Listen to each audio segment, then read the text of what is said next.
Hola a todos.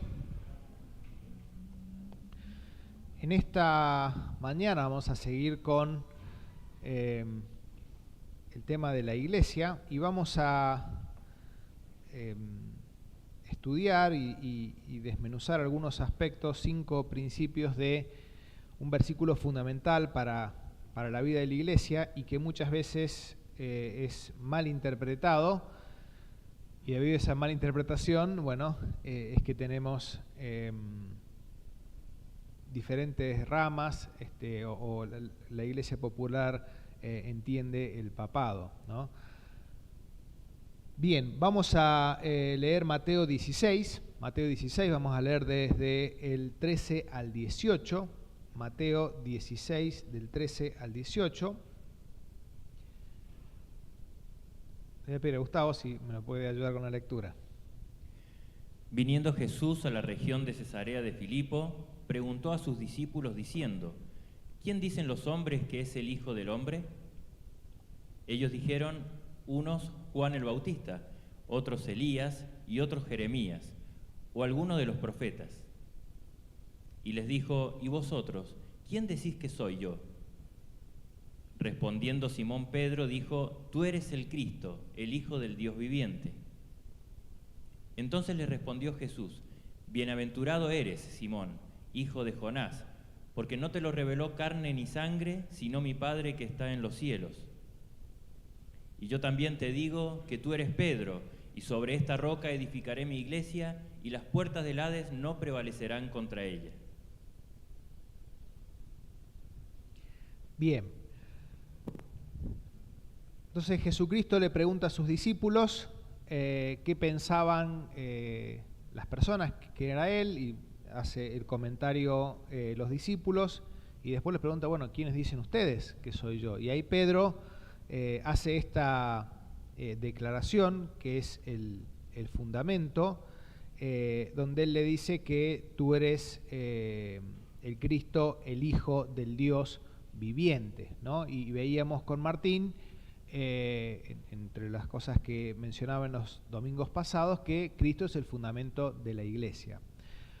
Bueno, aquí la Iglesia Popular malinterpreta este versículo y habla de que Pedro es, este es el pasaje donde se instituye a Pedro como el Papa de la iglesia, y de ahí los siguientes sucesores de Pedro son los papas que tenemos hasta la actualidad, ¿no? Esa es la interpretación de la Iglesia Popular. Algunos detalles, no nos vamos a detener solamente en esto, vamos a mencionar 5 puntos de este pasaje referido a otros aspectos. Primero, importante decir, está hablando del fundamento de la Iglesia en la eternidad, ¿no? No de un fundamento temporal. Pedro tuvo algún liderazgo inicial, cuando vemos Hechos de los Apóstoles, junto a Jacobo también, pero después vemos cómo el rol protagónico en el Nuevo Testamento lo toma el apóstol Pablo, ¿no? Con todos los escritos, con todos los viajes misioneros que él hizo y la predicación del Evangelio. Juan en otros aspectos también.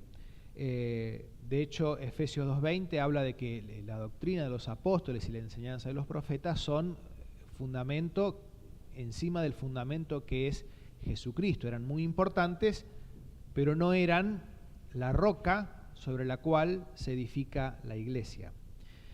Bueno, lo que comúnmente escuchamos y se dice, la palabra Pedro significa piedrita, ¿no? En el idioma original significa como una piedrita, es una piedra que se puede mover, esa es la característica de esa palabra, es una piedra que uno la puede agarrar y uno la puede mover de un lado para otro. Y la palabra que se utiliza para hablar de esta roca, sobre esta roca edificaré mi iglesia, está hablando de un cimiento, de una masa rocosa, algo muy muy grande, ¿no? Es lo mismo que se utiliza en Mateo 7, 24 y 25. ¿Se acuerdan que en Mateo 7 se habla de una conocida parábola de Cristo, ¿no? De aquel, el sabio que edifica sobre la roca, no sobre una piedrita, edifica sobre la roca, sobre una masa rocosa contundente, sólida, sobre la cual la casa se apoya y aunque bien vengan las tormentas, las tempestades, la casa no cae, ¿no? Es la misma idea, ¿no? Entonces, no se está refiriendo a Pedro, que sobre ti edificaré la iglesia, sino que sobre lo que acababa de decir Pedro, que tú eres el Cristo, el Hijo del Dios viviente, sobre eso, sobre esa roca, se iba a edificar la iglesia. Entonces, lo primero que vemos en este pasaje es que nos habla de un fundamento permanente, un fundamento perdurable, ¿no? Que es el que está en la iglesia hoy, después de más de 2000 años, y estará por la eternidad. Cristo, el fundamento de la iglesia, de la esposa de Jesucristo. Rápidamente vamos a leer un pasaje del Antiguo Testamento. Vamos a leer Salmo 18.2. Salmo 18.2 dice: Jehová, roca mía y castillo mío y mi libertador, Dios mío, fortaleza mía, en él confiaré, mi escudo y la fuerza de mi salvación, mi alto refugio. Entonces le llama a Dios roca, y hay muchos pasajes que llaman a Dios roca, ¿no? Ahora bien, 1 Corintios 10.4, el apóstol Pablo hace referencia a Cristo como la roca que sostenía a Israel en el desierto. Dice: y todos bebieron de la misma bebida espiritual, porque bebían de la roca espiritual que los seguía, y la roca era Cristo. Entonces, Cristo también se lo llama roca, y solamente se le llamaba en el Antiguo Testamento roca a Dios, como aquel firme sobre el cual podemos depositar nuestra vida. El apóstol Pablo en 1 Corintios 3.11 dice: porque nadie puede poner otro fundamento que el que está puesto, el cual es Jesucristo, ¿no? El fundamento, la piedra basal sobre la cual descansa la iglesia es Jesucristo. Anteriormente le había dicho en el versículo 10: yo puse el fundamento. Pero en lo concreto, en lo práctico, para que lo entendamos, ¿qué significa que Cristo es la roca de la iglesia, el fundamento de la iglesia? Primera de Corintios 2, 1 y 2. Primera de Corintios 2, 1 y 2. Gustavo. Así que, hermanos, cuando fui a vosotros para anunciaros el testimonio de Dios, no fui con excelencia de palabras o de sabiduría, pues me propuse no saber entre vosotros cosa alguna sino a Jesucristo y a este crucificado. ¿Cuál era el mensaje del apóstol Pablo que puso el fundamento en la iglesia de los Corintios? Cristo. El mensaje del apóstol Pablo es solamente a Cristo y a este crucificado y obviamente resucitado, como dice en el capítulo 15. Que la iglesia, que Cristo sea la roca de la iglesia, significa que es lo fundamental, que nos basamos en sus dichos, que nos basamos en su vida, que nos basamos en la doctrina de aquellos que él instituyó como apóstoles y profetas y que plasmaron en la Escritura. Que él no sea el fundamento de la iglesia significa, por ejemplo, nosotros como ancianos de la iglesia no tenemos autoridad para legislar. No somos legisladores. El único que legisla, que crea lo que debe la iglesia obedecer es Dios, es Jesucristo. Y lo dejó plasmado en su palabra, ¿no? Pero cuando vemos la iglesia popular, que ellos entienden que el fundamento es el Papa, y bueno, entonces empezamos a relativizar cosas. Y es tan importante como la Biblia la tradición de la iglesia. Entonces, si en la tradición, y ahí metemos cualquier cosa, ¿no? Si en la tradición de la iglesia ellos dicen que tal cosa, bueno, entonces eso vale y es norma de fe en la actualidad, ¿no? Y así se van cambiando, ¿no? Las cosas conforme a lo que la autoridad de turno le va pareciendo. y hoy están jugando al fleje con muchas cosas muy serias, ¿no? Con las que son muy presionados y en ciertos aspectos están cediendo. Eso significa que Cristo no es el fundamento de la iglesia, sino, como ellos dicen, que el Papa es el vicario de Cristo, el representante de Cristo sobre la tierra, ¿no? Y nosotros entendemos que el vicario de Cristo es el Espíritu Santo, ¿no? El que Él dejó, el consolador que Él dejó para que esté en cada uno de los creyentes. Entonces, que Cristo sea el fundamento de la iglesia significa que nos basamos en los dichos de Cristo, nos basamos en la vida de Cristo, nos basamos en la enseñanza de los apóstoles que Él instituyó, de los profetas, que nos basamos en la palabra de Dios, cuyo mensaje central de la palabra de Dios es Jesucristo. Entonces, no interesa tanto lo que yo pienso, lo que yo opino, sino que lo que realmente interesa es lo que Dios dice en su palabra, ¿no? Lo que Cristo ha dejado expresado, lo que los apóstoles ha dejado expresado. Entonces, en este versículo vamos a ver 5 enseñanzas que Cristo deja para su iglesia. Lo primero es que la iglesia tiene un fundamento permanente, el cual es Jesucristo y no hombre alguno. Después dice, leemos el versículo 18, y yo también te digo, tú eres Pedro, y sobre esta roca edificaré mi iglesia. Ahí está diciendo, edificaré mi iglesia. Y eso está hablando en primera persona del singular. Él no dice, edificarán mi iglesia, lo van a hacer ustedes. Él dice, yo edificaré mi iglesia. Por supuesto que usa a hombres, pero es Cristo el que está edificando la iglesia. Y aquí es muy importante entender y consolador y reconfortante, y también nos llama a ser responsables con ello, que Cristo está involucrado personalmente. Cristo está involucrado personalmente. No es alguien lejano a lo que le pasa a la iglesia, a las vicisitudes, problemas que pueda tener, los ataques que pueda tener, sino que Jesucristo mismo, a través de personas, a través de aquel que Él ha salvado, está edificando la iglesia. Pero Él está personalmente involucrado. Mateo 28:20. Mateo 28:20.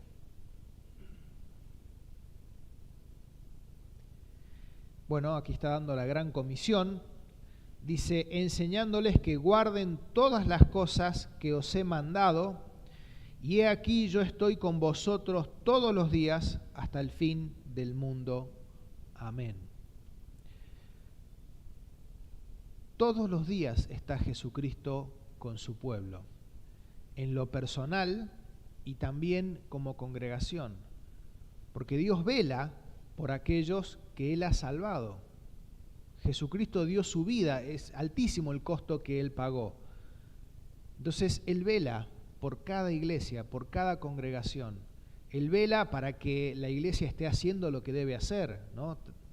Estar buscando y salvando a los perdidos, estar siendo alimentada, que cada día la iglesia se parezca más a Jesucristo. Qué importante, qué consuelo es saber que lo que estoy haciendo, ya sea que esté allí en Puente, en el 544, en Puente Favaloro, aquí visitando una persona, no estoy solo, sino que Cristo está conmigo también, porque Cristo está involucrado activamente y personalmente en edificar su iglesia. Leemos Apocalipsis 1, 12 y 13, y después leemos el 20. Apocalipsis 1, 12 y 13, y después leemos el 20.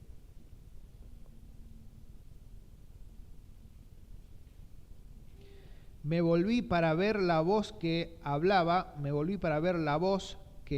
conmigo, y vuelto vi 7 candeleros de oro.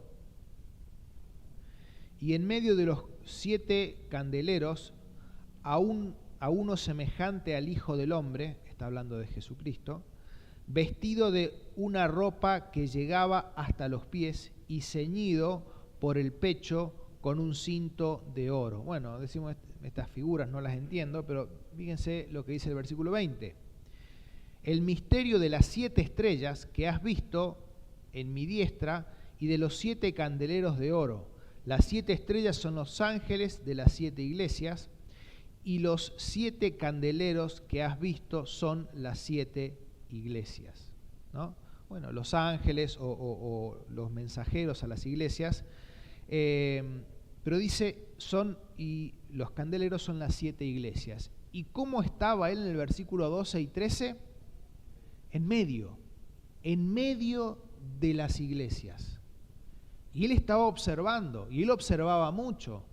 Y él observaba a Éfeso y tal vez le decía, muy bien esto, muy bien aquello, pero tengo contra ti que has dejado tu primer amor. Él tal vez miraba a Filadelfia y la podía alabar porque era una iglesia que le amaba, que seguía fiel a pesar de las adversidades. Él veía a la Odisea, que tenía apariencia de que todo estaba bien. Ellos creían que estaban vestidos espiritualmente con esplendidez, tendrían, no sé, una iglesia con muchas personas, con tal vez mucha riqueza, y ellos creían que eso era sinónimo de bendición de Dios. Y Dios le dice, ustedes están desnudos, ustedes no tienen nada, yo estoy afuera de la iglesia y ni siquiera se han dado cuenta. Entonces Cristo está mirando las iglesias, Cristo nos está mirando a cada uno de nosotros, pero Jesucristo está plenamente involucrado en la edificación de su iglesia. Esto es reconfortante, pero también tiene que animarnos a vivir en santidad, porque Jesucristo está en medio de nosotros, velando por su obra. Primero dijimos un fundamento permanente. Después dijimos que Cristo está involucrado personalmente en su obra. Versículo 18 dice, y yo también te digo, tú eres Pedro, y sobre esta roca edificaré mi iglesia, y las puertas del Hades no prevalecerán contra ella. Y aquí hay una promesa de éxito. De hecho, lo dice en la expresión anterior. Dice, voy a tratar de edificar una iglesia, edificaré.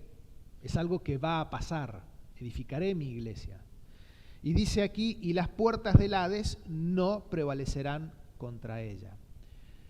La expresión las puertas de se utiliza para hablar del Seol, también para el Hades, que era el lugar donde iban los muertos. Entonces lo que está hablando es que la iglesia no va a morir, la iglesia no va a perecer, la iglesia no va a acabar un día. Las fuerzas de Satanás, que ya lo vamos a ver, no van a prevalecer sobre la iglesia. Y es importante que entendamos algunos puntos. Primero leemos Efesios 5, 25 al 27, este hermoso capítulo que se utiliza muchas veces en reuniones de matrimonios. Dice, maridos, amad a vuestras mujeres, así como Cristo amó a la iglesia y se entregó a sí mismo por ella, para santificarla, habiéndola purificado en el lavamiento del agua por la palabra. Si hay algo, 27,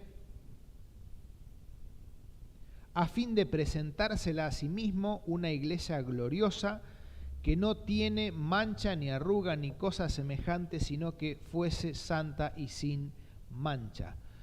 Si hay algo que va a pasar, es que Cristo se va a presentar a sí mismo, la iglesia, como una esposa sin mancha, una esposa completa, una esposa en santidad, que esté a la altura del esposo de Jesucristo, cuando sean las bodas del Cordero allí en los cielos, después de que Él nos venga a buscar. Bien, pero también es importante entender la lucha que tiene la iglesia y todos los diferentes agentes que quieren destruir la iglesia, siendo el más importante obviamente Satanás y sus principados y potestades. Vamos a leer Efesios 6:12, 2 de Corintios 2:11 y 2 de Corintios 11:13 al 15. porque no tenemos lucha contra sangre y carne, sino contra principados, contra potestades, contra los gobernadores de las tinieblas de este siglo, contra huestes espirituales de maldad en las regiones celestes.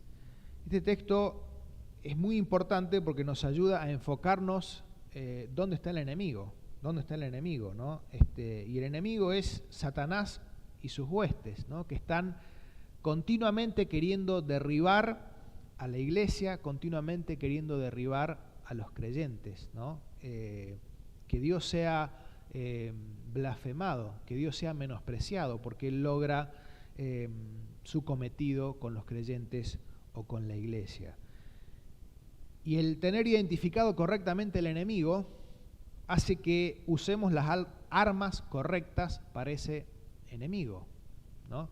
Vivimos en tiempos de guerra entre Ucrania y Rusia, y bueno, se habla mucho de armamento nuclear, de distintos tipos de armamentos, ¿no? Y se habla mucho de cierto tipo de misiles que están teniendo mucho éxito en los ucranianos para sacar los tanques, otro tipo de misiles que son muy apropiados para derribar aviones o helicópteros, otro tipo de misiles que son específicos, y así cada arma tiene un objetivo específico.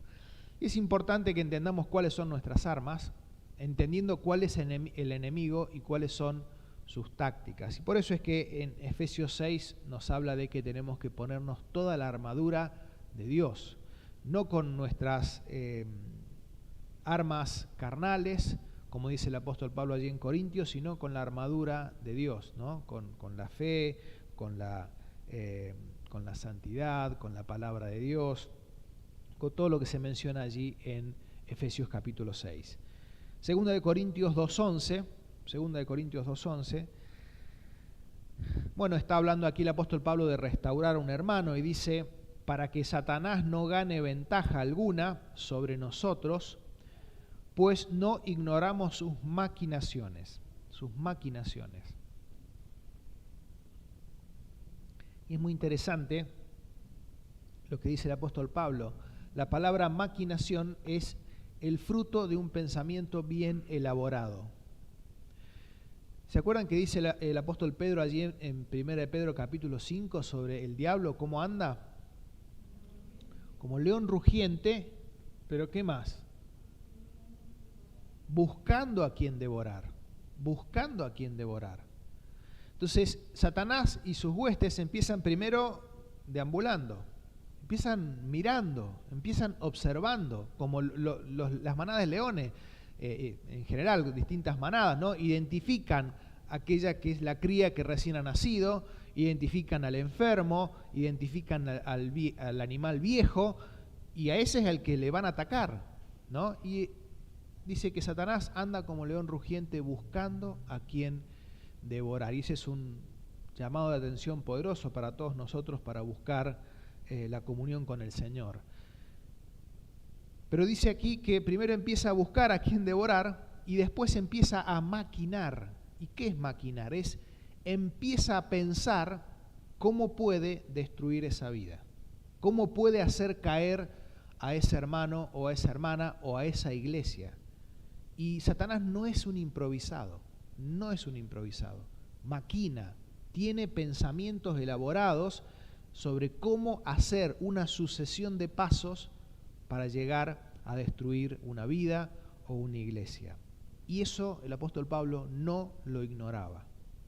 Tenía un enemigo, sabía cuál era, y sabía lo preparado, lo minucioso y lo maquinador que era el enemigo.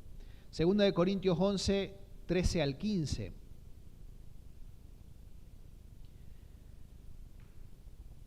Dice, porque estos son falsos apóstoles, obreros fraudulentos, que se disfrazan como apóstoles de Cristo. Fíjense, llamativo, ahí seguimos en el 13. Se disfrazan como apóstoles de Cristo. Satanás no es improvisado, ¿no? Hoy en las tácticas de guerra siempre están los espías, ¿no? Lo metés, lo introducís para que te dé información y para que confunda al enemigo. Dice que se disfraza como apóstoles de Cristo. Parecían que eran de los nuestros, pero estaban pateando para el otro equipo. Seguimos. Y no es maravilla porque el mismo Satanás se disfraza como ángel de luz. 15. Así que no es extraño si también sus ministros se disfrazan como ministros de justicia, cuyo fin será conforme a sus obras. Significa que hoy, ya existía en la antigüedad, más va a existir hoy, cuando estamos más cerca de la venida de Cristo, un montón de ministros que alegan servir a Dios, pero al que están sirviendo verdaderamente es a Satanás. Él es su amo, solo que están camuflados y tienen un mensaje que tiene parte de la Biblia y parte del mensaje no tiene nada que ver con la Biblia. Pero en esas medias verdades es que confunden. Es que en esos versículos sacados de contexto es que confunden y llevan gente para sí. Por eso hay que tener mucho cuidado. No es lo mismo congregarse en una iglesia donde se enseña la palabra de Dios que congregarse en cualquier iglesia. Bueno, en total, en todos lados enseñan de la Biblia. No es lo mismo. No es lo mismo. Hay otros lugares donde van a enseñar el Evangelio y la prosperidad. Hay otros lugares donde van a enseñar sanidades y que el pastor, que la pastora, que son apóstoles. No es lo mismo congregarse en un lugar donde Cristo sea la roca, donde se enseña la palabra de Dios, que donde tal vez haya ministros de justicia que no están sirviendo a Dios, sino que están sirviendo a Satanás. Entonces, fíjense la gravedad de los ataques que recibe la iglesia. Y ante esos ataques es que Cristo dice que las puertas del Hades no prevalecerán contra ella y que el resultado final es que la iglesia va a ser edificada. La iglesia va a ser edificada. Ahora bien, eso no quita que no tengamos que tener cuidado como iglesia local. Las iglesias locales no tengan que tener cuidado. El apóstol Pablo Jesucristo en Apocalipsis le dice a Éfeso: tengo contra ti que has dejado tu primer amor. Y le dice: arrepiéntete, vuelve a tus primeras obras, porque si no, ¿qué haré? Quitaré tu candelero. Está hablando, si no volvés a tu primer amor, la iglesia va a dejar de existir. Bueno, pero ¿cómo? ¿No era que las puertas del Hades no prevalecerán contra ella? ¿No es que él va a edificar su iglesia? Sí, la iglesia universal, la iglesia que componen todos los creyentes en todas las épocas, en todo lugar, esa iglesia va a ser edificada completamente y Cristo va a presentar para sí mismo una esposa sin mancha ni arruga. Esa iglesia no va a perecer por las puertas del Hades. Pero sí puede ser, y ahí es un llamado para todos a estar bien con el Señor, a servirle, a estar en santidad, porque sí puede ser, como le pasó a la iglesia de Éfeso, y como le ha pasado lamentablemente a muchas otras iglesias. Uno puede ir a iglesias en provincias más grandes como Buenos Aires y ve templos cerrados, donde en algún momento se predicó la palabra, se enseñaba de Jesucristo, pero pasaron cosas, Dios sabrá cuáles, que hicieron que Dios tuviera que sacar ese candelero de ese lugar. Entonces, hay una promesa de éxito para la iglesia universal y hay una promesa de éxito también para la iglesia si estamos bien con Jesucristo. Si Jesucristo está dentro de la iglesia, si Jesucristo está en medio de la iglesia, si pasa como la Odisea, que Jesucristo está afuera, bueno, el final y es bastante pesimista. Pero si como iglesia buscamos a Cristo en todo momento, si como iglesia buscamos su palabra, si como iglesia buscamos dependencia de Él en oración y nos santificamos y buscamos servirle, bueno, tenemos a Dios como respaldo y es Él el que va delante de nosotros y el que va a hacer que la iglesia avance. Vimos un fundamento permanente, Cristo está involucrado personalmente, una promesa de éxito. Cuarto punto, el quinto va a ser muy breve. El cuarto punto dice en el versículo 18, edificaré mi iglesia. Edificaré mi iglesia. Y la iglesia es de su propiedad. Nadie puede alegarse ser dueño de la iglesia. Tal vez en la antigüedad Diótrefes se creía dueño de la iglesia y incluso a los apóstoles no los recibía y se manejaba de una forma no acorde a la palabra de Dios. La iglesia es de Jesucristo. Hay veces que decimos, bueno, no, porque en mi iglesia tal cosa, bueno, es una forma de expresión de sentir pertenencia a tal lugar, o a veces se dice, no, la iglesia del pastor Juan, bueno, queriendo decir que es la iglesia donde es pastor Juan y Pedro y los que sean, pero si hablamos técnicamente, la iglesia tiene un solo dueño, que es Jesucristo. Nadie más es dueño de la iglesia. Vamos a leer Hechos 20:28, Hechos 20:28, y es muy importante a quién le dice esto. Se lo dice a ancianos, a obispos. Por tanto, mirad por vosotros y por todo el rebaño que el Espíritu Santo os ha puesto por obispos para apacentar la iglesia del Señor, la cual Él ganó por su propia sangre. Él ganó por su propia sangre. El precio que pagó Jesucristo es altísimo, su vida, y por eso es que es su iglesia, es su esposa. Leemos 2 Corintios 4:5.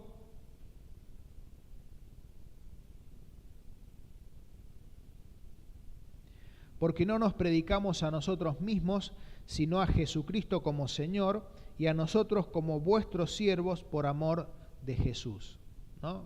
El apóstol Pablo no estaba en la iglesia o en las distintas iglesias que iba para exaltarse. Ellos eran simplemente siervos de aquel que verdaderamente era el dueño y señor de la iglesia. Bueno, en Romanos 16:16 dice, os saludan todas las iglesias de Cristo. Primera de Corintios 6:19-20. Primera de Corintios 6:19-20, ya vamos terminando. Dice, ¿o ignoráis que vuestro cuerpo es templo del Espíritu Santo, el cual está en vosotros, el cual tenéis de Dios, y que no sois vuestros? Porque habéis sido comprados por precio, glorificad pues a Dios en vuestro cuerpo y en vuestro espíritu, los cuales son de Dios. Aquí importante, y este concepto tiene, cuando lo entendemos, terribles implicancias en lo práctico. Si yo no soy nuestro, si yo no soy mío y soy de Cristo, significa que mi voluntad es de Él, que mis posesiones son de Él, que mi ser, mis fuerzas son de Él, todo es de Él. Por eso el apóstol Pablo allí en Corintios les dice que Cristo murió para que los que viven ya no vivan para sí, sino para aquel que murió y resucitó por ellos.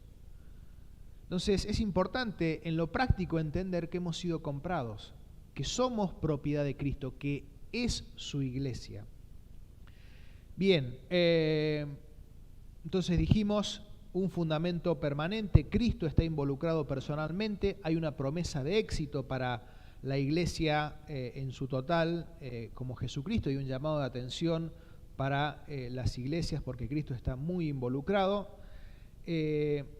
Es de su propiedad y por último decíamos, y esto ya lo hemos visto así que no vamos a ahondar mucho, edificaré mi iglesia, ¿no? Y decíamos que la palabra iglesia significa llamados de, ¿no? Y está hablando de personas, entonces la prioridad en la iglesia deben ser las personas porque Jesucristo llamaba a personas a formar parte de su iglesia, a salir del reino de las tinieblas e ir al reino de su amado Hijo. Entonces, 5 puntos que nos enseña este hermoso pasaje, ¿no? Que Cristo es el fundamento de la iglesia, que Cristo está involucrado personalmente, que hay una promesa de éxito para la iglesia, que es de su propiedad y que la prioridad son las personas. Que Dios nos bendiga en esta mañana al seguir estudiando la palabra de Dios y este tema tan importante como es la iglesia y nos ayude a escuchar la voz de Jesucristo en lo personal y como congregación para que así podamos sacar aquellas cosas que tal vez le diría a Éfeso, a Esmirna, a Sardis, a Pérgamo. Bueno, tal vez tiene cosas para decir a la iglesia en Barrio El Hornero, cosas positivas y tal vez cosas para cambiar también, ¿no? Así que para que pensemos en estas cosas para gloria de Dios. Amén.